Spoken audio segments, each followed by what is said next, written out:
Chapitre 4. Un mystère à la crinière rouge. Le repas se déroule bruyamment, Hilario expliquant toutes ses mésaventures en commençant par leur périple au Pérou. Et à ce moment-là, Kellig est descendu en piqué vers l'iguane. J'ai cru qu'il n'allait pas s'arrêter, j'ai eu la peur de ma vie. Il a vu le fragment alors qu'il volait à une trentaine de mètres du sol. Il brillait au loin, s'étonne le professeur. Non, pas du tout. J'ai dû creuser assez profondément pour le récupérer. Je ne sais pas ce qui l'a guidé, mais il était vif et précis. C'est étrange quand même. Est-ce qu'il a ressenti l'énergie provenant du fragment? Il faudrait qu'on élucide ce mystère un de ces jours. Pas grave. L'important c'est que vous l'ayez trouvé. Je vais me lancer dans mes recherches aussitôt que tu seras reparti vers ta nouvelle mission. Déjà une autre mission? Se plaint Hilario. Mais je n'ai même pas fini de vous expliquer mon dernier périple. Tu as raison. Continue ton récit d'abord. Mais sache qu'après, je te donnerai les instructions pour ta mission de demain. D'accord, se résigne Hilario. Donc, nous étions sur le chemin du retour et la nuit tombait gentiment. Nous nous sommes posés près du village de Salanka pour y dormir un peu. Salanka? Je n'ai jamais entendu parler de ce village, s'étonne le professeur. C'est un tout petit village qui n'a pas l'air très ami avec le gouvernement. Ils m'ont laissé passer la nuit à l'auberge à bon prix. Malheureusement, pendant que je dormais, une voleuse s'est introduite et m'a piqué ma sacoche avec le fragment à l'intérieur. Mais grâce à l'aide d'un villageois sympa, j'ai pu la retrouver et elle a accepté de me rendre le fragment contre 2 wirlos. Une voleuse pas comme les autres, apparemment, rit le professeur. Non, elle était aussi désorganisée que vous et avec de longs cheveux rouges. Très étrange, la demoiselle. J'ai dû inventer une histoire pour ne pas qu'elle comprenne la valeur de la relique. Elle voulait la revendre au marché noir de Kaili. Elle m'a aussi fait goûter un thé excellent des lointaines contrées de l'Est. Les contrées de l'Est? Le marché noir de Kaili? Mais ce sont des endroits très éloignés. Comment fait-elle pour voyager aussi loin? Elle aurait trouvé une énergie spéciale pour le transport? Interroge le professeur. Je n'en sais rien. Je lui ai posé la question. Elle m'a juste dit que c'était son secret. Je n'ai pas insisté. Je voulais juste reprendre possession de mes affaires et rentrer avec Kellig. Le professeur, pensif, s'éloigne de la table pour aller chercher un livre et le pose sur la table. Le livre, d'une trentaine de pages, s'intitule Grandeur et décadence d'Angkor. Encore un mystère à élucider, mon petit Hilario. Comment fait cette femme pour se déplacer si loin? Mais d'abord, il va falloir que tu voyages pour moi à nouveau. Le professeur ouvre le livre et montre une image d'un des temples d'Angkor. Ce bâtiment est magnifique et on peut distinguer en son pied 2 bassins, dont l'un est rempli d'eau et l'autre entièrement vide. Cela interpelle Hilario. C'est quoi les bassins au pied du temple? Demande-t-il. Tu as posé la bonne question. C'est de cela dont je voulais te parler. Tu vois, ces bassins servaient à réguler la distribution d'eau dans toute la cité. Et c'est ainsi que le peuple d'Angkor a pu, il y a des centaines d'années, gérer les différentes saisons des pluies et de sécheresse. Mais alors, comment cela se fait-il qu'il n'existe plus? Et qu'est-ce que j'irai faire là-bas?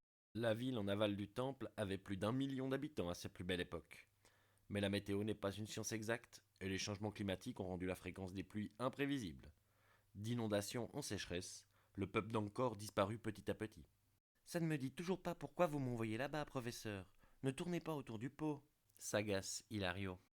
Quelle impatience. Je t'expliquais juste le contexte avant de venir à ma demande. Des rumeurs disent que si le peuple d'Angkor pouvait ouvrir et fermer les différentes digues et ainsi gérer le flux des eaux dans les différents bassins, c'était à l'aide d'un rouage qui s'activait d'une simple pression du doigt. Selon ces mêmes rumeurs, il l'appelait le maître des eaux. Il va falloir que tu enquêtes sur ça, Hilario. Si ce rouage existe, tu vas devoir le récupérer et me l'amener pour que je puisse l'analyser et découvrir l'origine de son pouvoir. Encore des rumeurs? Donc ce n'est pas sûr que je trouve quoi que ce soit.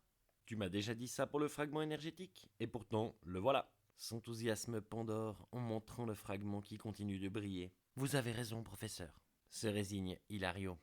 Demain, j'irai à Angkor pour tenter de trouver ce maître des eaux.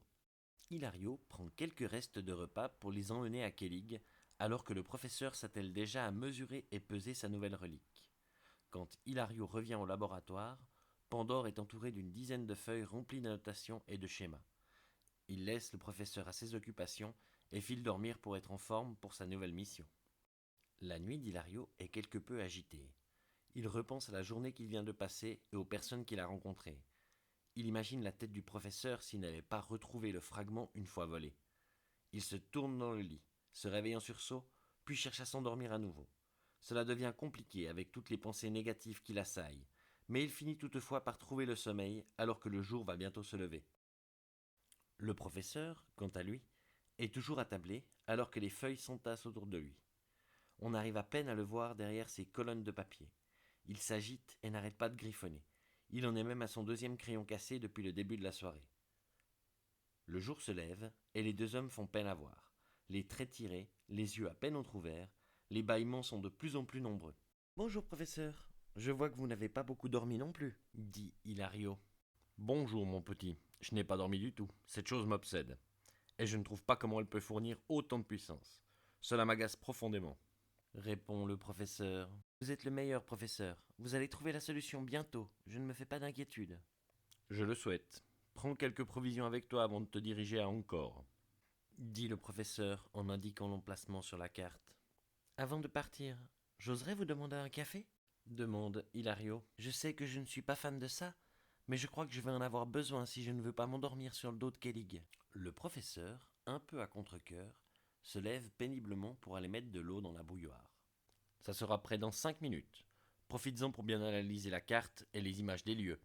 Tu pourras te poser dans le bassin vide avec Kellig, comme ça tu n'auras pas besoin de chercher un lieu pour atterrir. Le café, encore bouillant pourtant, est bu en une traite par Hilario qui se brûle les lèvres par la même occasion. Il est tellement fatigué que cette douleur le fait à peine réagir. Il prend quelques provisions dans l'armoire, puis se rue jusqu'à la caverne de Kellig pour qu'il l'emmène à Angkor. Le voyage est court, contrairement au premier, et se passe sans encombre. Ils trouvent rapidement la cité disparue et peuvent se poser en douceur dans l'un des grands bassins vidés de son eau en fin de matinée. Le bassin est parfaitement construit. Une énorme pièce rectangulaire avec un petit canal qui le relie au bassin rempli d'eau. Au bout de ce petit canal se trouve une sorte de gros bloc qui empêche justement l'eau de passer. Les murs, très hauts et colorés, sont couverts de dessins et d'inscriptions en ancien khmer, le langage de l'époque. Hilario regarde ces grandes parois avec émerveillement, mais ne comprend pas le sens des dessins représentés. Kellig, à côté de lui, semble hypnotisé par ceux-ci. Au bout de quelques minutes de contemplation, le dragon grogne fortement en direction d'Hilario. Il semble vouloir lui faire passer un message. Qu'est-ce que tu as vu, Kellig? Tu comprends ces inscriptions demande Hilario interloqué. Kellig secoue la tête comme pour acquiescer. Il se secoue un peu dans tous les sens et se baisse à la hauteur de son dragonnier pour l'inviter à monter sur son dos. Hilario s'exécute et grimpe sur son ami. Le dragon s'envole doucement et part en direction d'un bassin plus petit au loin à l'est de sa position. Dans ce dernier, les murs représentent le dieu Vishnu, qui semble cracher de l'eau dans toutes les directions. Une fois qu'Hilario est descendu de son dos, Kellig se fixe devant un long texte écrit en khmer ancien. Il grogne à nouveau avant de se diriger vers le canal reliant ce bassin à celui rempli. Hilario court derrière lui et voit une sorte de panneau de contrôle avec 4 cavités, au-dessus desquelles sont incrustés des symboles étranges. Au sol se trouvent 4 grosses pierres taillées qui semblent pouvoir s'intégrer aux cavités creusées à la perfection. Ils ont aussi des symboles gravés, mais totalement différents de ceux sur le mur. Tu y comprends quelque chose, toi demande Hilario à son dragon. Kellig reste quelques minutes bloqué devant ce casse-tête. Il bouge soudain ses pattes en direction d'une pierre et la montre à son chevaucheur. Hilario suit les instructions et la prend dans les mains. Elle est très très lourde, mais il arrive à la déplacer jusqu'aux cavités. Le dragon lui montre dans quel trou placer le caillou. Une fois fait, une sorte de déclic se fait entendre.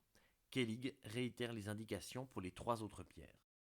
Un grondement se fait entendre à en faire trembler les murs. Le bloc, qui bloquait le canal, commence doucement à bouger, et Kellig rugit pour presser Hilario à lui grimper dessus. Les deux s'envolent au-dessus du bassin et admirent le transfert d'eau qui s'écoule puissamment en aval et laisse le bassin en amont se vider rapidement. Une fois toute l'eau disparue, Kellig se pose dans le bassin ainsi vidé et regarde de nouvelles inscriptions sur les parois enfin visibles. En quelques secondes, il se dirige sur sa droite et indique de sa patte une nouvelle cavité à Hilario. Je dois fouiller là-dedans demande Hilario, incrédule, à son dragon. Il n'arrive pas à se faire à l'idée que Kellig comprenne ces symboles anciens. Il cherche au fond du trou et ressort une vieille pièce de métal complètement trempée. À y regarder de plus près, elle ressemble à un rouage. Serait-ce le fameux maître des eaux? Bravo Kellig, tu es merveilleux lance, fou de joie, Hilario. Mais le bonheur est de courte durée. Un rugissement se fait entendre au-dessus des têtes de Kellig et Hilario. Ils n'ont nulle part où se cacher dans ce bassin, et s'envoler maintenant serait se dévoiler encore plus. Nos deux amis décident, d'un commun accord, de se coller dans un coin du bassin, en espérant que les écailles bleues de Kellig se mêlent au reste de l'eau au sol pour ne pas se faire découvrir. Dans le ciel, au-dessus d'eux, passe un petit dragon aux teintes rouge-orangé, comme sur les avis de recherche. Avec un peu de chance, ce n'est pas un dragon du gouvernement, mais bien celui qui a été volé il y a 15 ans de cela. Le dragon se pose de l'autre côté du bassin, à quelques mètres de nos amis, mais il ne semble pas encore les avoir remarqués. Une femme aux cheveux rouges descend de son dos. Hilario, de loin, semble reconnaître sa nouvelle amie Shanna. C'est bien Lilith. Dit la jeune femme à son dragon. Maintenant, on devrait trouver un vieux truc en métal pas loin. Il est très recherché au marché de Kaili. Il pourrait nous rapporter plus de 1000 wirlos. Nous devons donc le trouver. Si tu m'aides, tu auras droit à un festin comme tu n'en as jamais eu. La demoiselle jette un coup d'œil autour d'elle afin de trouver la relique. En tournant la tête, elle voit, au loin, la silhouette bleutée de Kellig et fonce en courant vers lui. Tu es là! Hurle-t-elle en courant en direction de nos deux amis. J'ai cru que je ne te reverrai jamais. La jeune femme accélère encore, des larmes plein les yeux. Elle n'arrive pas à y croire. Je suis désolée, petit dragon. Je ne voulais pas t'abandonner. Crie-t-elle alors qu'elle se rapproche de Kellig. Elle saute contre les pattes de Kellig afin de le câliner. Le dragon, surpris par le comportement de la femme, la laisse faire. Je n'arrive pas à y croire. Tu es vivant et en pleine forme. Tu as l'air d'être un bon gros dragon plein de vie. Shanna, c'est vous dit Hilario en sortant la tête de derrière Kellig. Ilianou, quel plaisir de te voir. C'était donc ça ton secret. Je me disais aussi que tu me cachais quelque chose. Je suis ravie que ce soit toi, le chevaucheur de ce dragon bleu. Je m'en voulais tellement le jour où j'ai perdu son œuf. S'exclame Shanna, un sourire jusqu'aux oreilles. En fait, c'est Hilario. Désolé, mais la dernière fois, je ne voulais pas décliner mon identité au garde Mardoul. Je devais rester discret. Oui, c'est mon dragon. J'ai trouvé son œuf dans une rivière au pied de la cascade Valgo, alors que je n'avais que 5 ans. Il est resté à mes côtés depuis. Mais c'est donc vous qui aviez laissé l'œuf à l'abandon il y a 15 ans demande Hilario. Mais tu en as des secrets, Ilianou. Ah non, je peux plus t'appeler comme ça. Je vais devoir te trouver un nouveau pseudonyme. Yo-Yo. C'est joli ça, Yo-Yo. Et ça te va tellement bien. Fais-moi plaisir, Yo-Yo. Dit-elle en accentuant sur le surnom d'Hilario. Tu peux me tutoyer, je suis pas si vieille que ça. D'accord, Shanna. Mais tu ne m'as pas expliqué pourquoi tu avais laissé l'œuf de Kellig à l'abandon. Donc tu l'as appelé Kellig? C'est joli. Je ne l'ai pas laissé à l'abandon, je l'ai perdu dans ma fuite.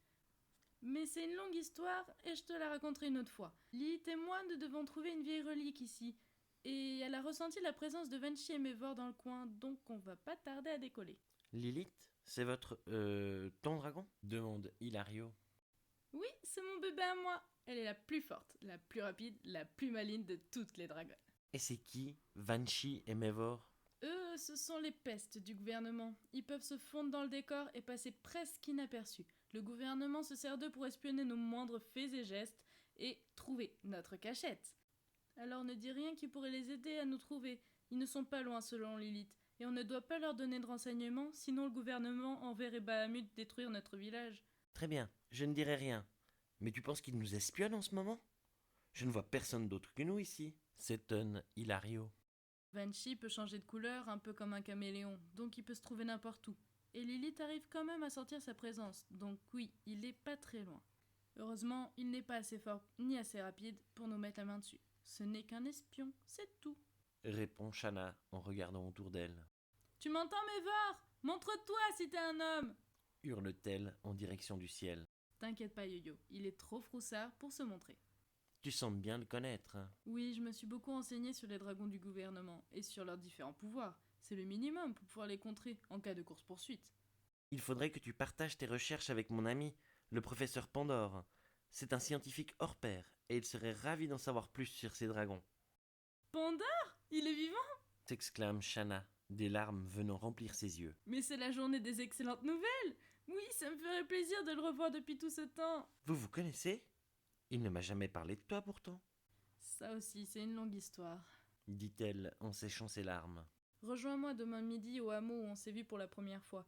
Et un petit conseil. Quand tu pars d'un lieu en direction de ta tanière, Pense à ne pas voler directement en prenant le bon cap. Sinon, le gouvernement pourrait déduire ta localisation en regroupant les différentes informations de Mévor. Chuchote-t-elle délicatement à l'oreille d'Hilario. Je dois encore trouver cette satanée relique et je m'en vais.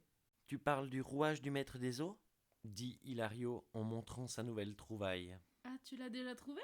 Tu ne voudrais pas me le céder pour 50 Wyrlos? Je ne peux pas. Je dois le ramener au professeur pour ses recherches, répond fièrement Hilario. Ah, si c'est pour les recherches du professeur, je vais être obligée de te le laisser. Même si ça fait mal de faire une croix sur autant de valeur. Soupire-t-elle. On s'en va Lilith, on n'a plus rien à faire ici. Salut Yuyo, et souviens-toi de ce que je t'ai dit. On se revoit bientôt. Prends soin de toi et du professeur. Shanna chevauche Lilith et les deux amis filent rapidement jusqu'à devenir un simple point à l'horizon. Tu arrives à y croire, Kellig? Elle connaît le professeur et les dragons du gouvernement. Elle peut devenir une alliée précieuse. Allez, hop, en route vers le laboratoire du professeur. Hilario grimpe sur le dos de Kellig et se souvient des mots de Shanna. Il fait voler son dragon dans une direction opposée à sa destination afin de brouiller les cartes si, effectivement, Vanchi et Mévor se trouvaient dans les parages. Et alors, près du bassin, au milieu des arbres, apparaissent Mévor et Vanchi. Lilith avait raison. Ils étaient bien en train de surveiller la scène dans leur coin. Vanchi et Mévor, le dragon et le chevaucheur espion, sont de retour auprès de leur président suprême. Nous y sommes, Vanchi. Nous en avons assez vu pour faire notre rapport au président. Une fois dans le bureau, le président entame. Quelles sont les nouvelles, Mévor? Qu'as-tu de si urgent à me communiquer? J'ai vu les deux dragons disparus, monsieur. Apparemment, les chevaucheurs ont sympathisé. Ils étaient dans les ruines de la cité d'Angkor, et le jeune homme au dragon bleu a récupéré une ancienne relique, le maître des eaux. Sais-tu ce qu'il a l'intention de faire avec toutes ces vieilleries? Je n'en ai pas la moindre idée, monsieur. Il a dit à la dragonnière que la pièce était pour le professeur Pandore. Le président tape violemment son poing sur la table. Il commence à vociférer. Encore lui? Écoute-moi bien. Il est impératif de le retrouver et de l'éliminer par tous les moyens. Quitte à détruire tous les villages que vous trouverez sur votre route, je ne veux plus jamais en entendre parler. Puis, le ton grave, il ajoute. Mévor, tu pars immédiatement à la recherche de Cassandre, Ramut et Gorgolone. Tu me les ramènes ici. Nous devons changer notre stratégie et devenir encore plus agressifs. À vos ordres, monsieur le président. Mévor sort rapidement de la pièce et enjoint les soldats à l'aider à trouver les trois autres chevaucheurs. Heureusement pour lui, tous étaient revenus au quartier général. Il n'était donc pas très compliqué de les réunir rapidement. Tous les quatre se retrouvent dans le bureau du grand patron. C'est la première fois que cela leur arrive depuis l'attribution des dragons, il y a de cela 15 ans. Le président prend la parole. Je vous ai tous réunis car je suis extrêmement déçu de vous. Cela fait plus de 15 ans que vous vous entraînez. Nous vous avons fourni des dragons performants, rapides, et pourtant je n'ai aucun résultat concret. Les deux autres dragons sont encore dans la nature et peuvent se balader à l'envi. Le professeur Pandore est toujours vivant. Il se permet même de nous agiter son larbin sous le nez et l'envoie faire des recherches aux quatre coins du monde sans qu'on ne puisse mettre la main dessus. Je veux que cela change. Nous avons détruit plusieurs villages, mais nous n'avons toujours pas réussi à trouver leurs repères, monsieur le président. Mévor nous donne des indications incomplètes ou floues. Cela ne nous aide pas vraiment, répond Ramut, le destructeur. Si je tombe sur eux, je ne peux les combattre, et avec la lenteur de Vanchi, je ne peux les suivre sur de longues distances. Désolé de ne donner que des directions, mais à force de recoupement, on devrait pouvoir les trouver, rétorque Mévor. J'ai un mauvais pressentiment. Cela va très mal tourner, cette histoire, reprend Cassandre. Arrêtez de vous tirer dans les pattes, coupe le président. Tout est à revoir, à commencer par nos priorités. Le professeur trame quelque chose et c'est très certainement à nos dépens. Nous devons savoir ce qu'il prépare. Mévor, rappelle-nous ce que tu sais sur les lieux et reliques trouvés. Quand je l'ai vu à Taril, le jeune garçon parlait des pyramides d'Égypte et des temples incas. Mais la dernière fois que je l'ai vu, il était tout à fait à l'opposé dans les ruines d'Angkor, où il a récupéré un rouage spécial. Sur ces mots, le président fait appeler le professeur Lankan afin de prévoir les agissements de Pandore. Après avoir été mis au parfum, Lankan se permet de lancer une hypothèse qui semble farfelue. Ce dernier pense que les rebelles cherchent à contrer l'impulsion en utilisant des moyens anciens pour faire fonctionner à nouveau les machines. Cela sera un coup dur pour le gouvernement qui, malgré ses avancées technologiques, ne s'était reposé que sur ses dragons pour régner sur le monde. Le président lui demande par la suite quels autres objets anciens pourraient leur causer du tort. Lankan lui explique qu'il y a toute une ribambelle de choses qui faisaient tourner le monde avant l'ère industrielle, et lui sort une liste non exhaustive. Le pendule de Gizeh, la manivelle de la foudre d'Apocatéquil, la sphère énergétique de Nazca, le cube magique de la famille Tsu, et bien sûr, le maître des eaux d'Angkor font partie des reliques les plus connues. Mais il y en a bien d'autres. S'ils arrivent à manipuler certains de ces objets et à en découvrir l'énergie qui s'en dégage, ils seraient capables de créer des machines résistantes à l'impulsion électromagnétique. Avertit encore le professeur Lankan. Nous devons à tout prix éviter une telle catastrophe. S'emporte le président. Si le peuple comprend qu'il peut revenir à une technologie presque identique à celle qu'il connaissait avant la remise à zéro, nous sommes perdus. Professeur, veuillez montrer sur la carte du monde les emplacements des reliques dont vous nous avez parlé auparavant. Lankan s'exécute et indique les différents points au dragonnier ainsi qu'au président. Cassandre, tu attendais vers les pyramides d'Égypte. As-tu vu le fugitif et son dragon? Aucune trace du jeune homme, monsieur. Répond succinctement la demoiselle. Et toi, Ramut, ton expédition sur Taril. Cela a-t-il apporté quelque chose? La ville de Taril n'est plus qu'un tas de cendres, monsieur. J'ai parcouru ensuite des centaines de kilomètres au sud, mais aucune trace du gamin ni du professeur. Gorgolone, as-tu vu quelque chose de suspect? Moi, je fais comme on me dit, monsieur. Je vole autour de Capita et je surveille. Mais il n'y a personne. Je m'ennuie et Goldor aussi. On voudrait un peu d'action. Répond Gorgolone, l'air un peu ailleurs. Le jour où tu verras de l'action, il sera certainement déjà trop tard. Cela voudra dire que les rebelles auront trouvé le moyen de venir jusqu'ici. Ce jour-là, je compte sur ton dragon et toi pour t'occuper de ces révolutionnaires. Je me réjouis de ce jour, monsieur. Répond naïvement Gorgolone. Tu n'as définitivement rien compris. Sors d'ici, tu m'exaspères. Hurle le président. Le chevaucheur sort de la pièce tout penaud, mais n'a pas l'air de comprendre pourquoi il s'est fait expulser de la réunion. Gorgolone est un peu simple d'esprit. Son unique objectif est de suivre les ordres, mais il n'est pas capable de penser par lui-même. Une fois Gorgolone sorti de la salle, le président donne des ordres aux autres dragonniers. Il décide d'envoyer Ramut et Cassandre aux pyramides de Gizeh et Mévor au sud de Taril pour récolter de nouvelles informations sur les fugitifs. En nous concentrant sur un seul point, nous pourrons attaquer ce dragon bleu et en finir enfin avec toute cette histoire. Si les prévisions de Lankan sont exactes, il va forcément partir à la recherche du pendule à un moment ou à un autre. Vous pourrez établir votre camp dans la ville de Sitem, et vous ne reviendrez ici qu'une fois votre mission accomplie. Vous m'avez bien compris? Lance le président d'un ton déterminé. À vos ordres. Répondent en chœur les trois subordonnés. Les chevaucheurs, accompagnés du professeur Lankan, quittent la pièce pour aller accomplir leur mission. Pandore veut lancer son dragon à mes trousses? Très bien. Que la guerre des dragons commence, professeur. S'exclame le président en regardant les terres désolées par la grande baie vitrée de son bureau.